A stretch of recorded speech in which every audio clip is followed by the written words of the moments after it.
आपल्या बीड जिल्ह्यातच नाही तर अख्ख्या ऑल ओव्हर महाराष्ट्रामध्ये चाकरवाडी देवस्थान प्रसिद्ध आहे.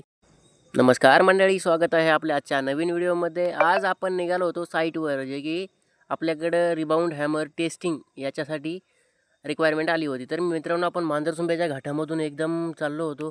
जाळी वगैरे लावलेली होती इथं.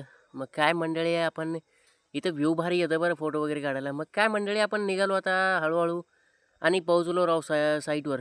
आता इथं काय करायचं होतं, आपल्याला टेस्टिंग करायची होती.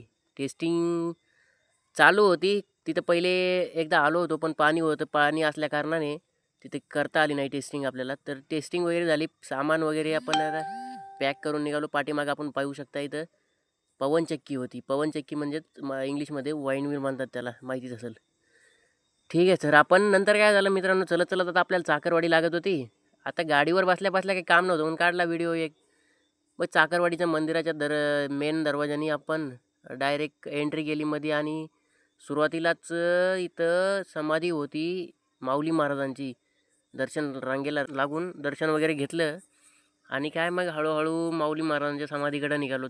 आपल्या बीड जिल्ह्यातच नाही तर अख्ख्या ऑल ओव्हर महाराष्ट्रामध्ये चाकरवाडी देवस्थान प्रसिद्ध आहे आणि माऊली महाराजांच्या दर्शनासाठी दुरून दुरून लोक येतात. तर मंडळी, आपण आता निघालो होतो वापस. आपले दर्शन वगैरे झाले होते.